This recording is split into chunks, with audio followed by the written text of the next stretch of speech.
Everyone, good afternoon. কেমন আছো সবাই? আশা করছি সবাই খুব ভালো আছো, সুস্থ আছো। আমরাও খুব ভালো আছি। তো এখন সময় হচ্ছে দুপুর 2:30 পৌনে 3টের মতো। তো এখানে এসেছে আমার একটা পার্সেল। আসলে এগুলো হচ্ছে আমার সব অর্ডারের আর কি, কাস্টমারদের দিতে হবে।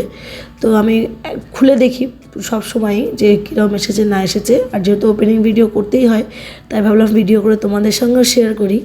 সেই জন্য প্রত্যেকটা শাড়ি এত সুন্দর এসেছে, এত সুন্দর লাইট ওয়েট, ইচ্ছে হচ্ছিলো আমি একটা নিয়ে নিই। তো তারপরে তো ভিডিও আর কন্টিনিউ করা হয়নি, কারণ লাস্ট 2-3 দিন থেকে যা বৃষ্টি হচ্ছে আর এত কারেন্ট যাচ্ছে, তো বাড়িতে কোনো ভিডিও করা হয়নি। এখন বাজে ওই কটা হবে 8টা।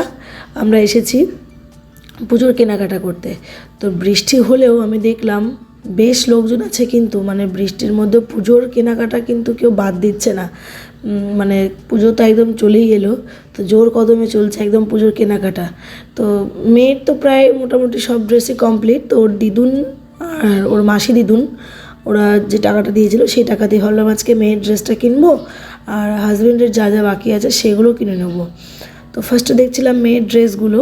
তো মেয়ের অ্যাকচুয়ালি আমাদের ফুল প্যান্টই নেওয়া ছিল, ফুল প্যান্ট নিয়েছি আর একটা নিয়েছি ফ্রক। আমি এই দুটোই নেবো ভেবেছিলাম, যে একটা টাকা দিয়ে একটা ভালো আর কি দেখে একটা ফুল প্যান্ট নেব আর একটা হালকার মধ্যে একটা ফ্রক নেব।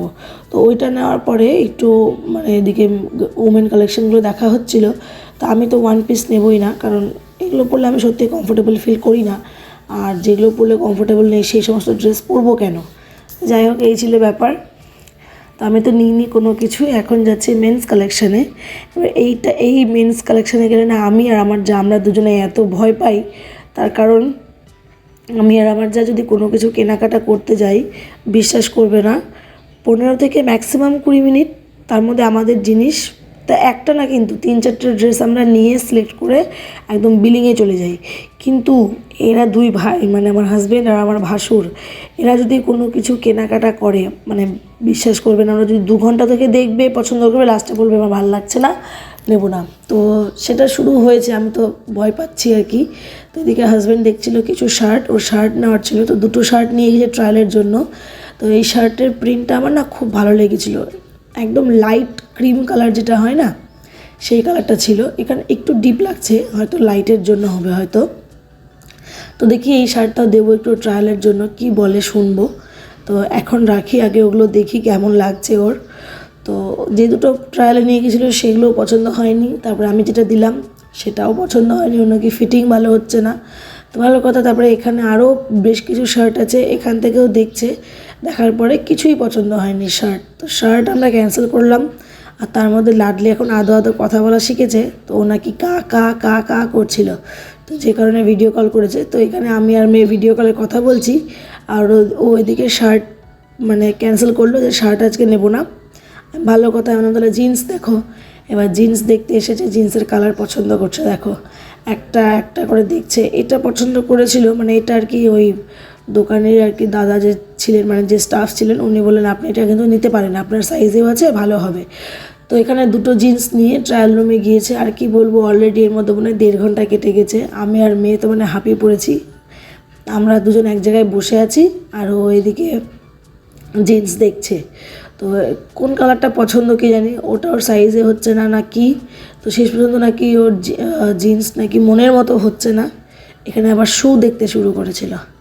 মানে কি বলবো, এরকমটাই হয় আর কি, ওর জিনিসপত্র একদিনে কোনো দিনই কেনাকাটা আর কি কমপ্লিট হয় না। তো আমি আর মেয়ে তো এখানে বসে আছি। মেয়ে এবার একটু বিরক্ত হয়ে যাচ্ছে, যে তোমার একটাও জিনিস পছন্দ হচ্ছে না, এখানে এত কিছু আছে।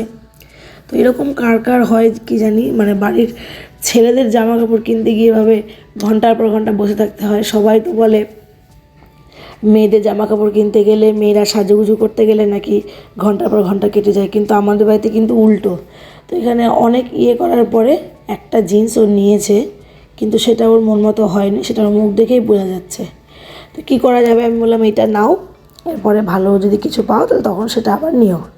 তো বিলিং কাউন্টারে এসেছে, আর শেষ পর্যন্ত ওই জিন্সটা ও নেয়নি।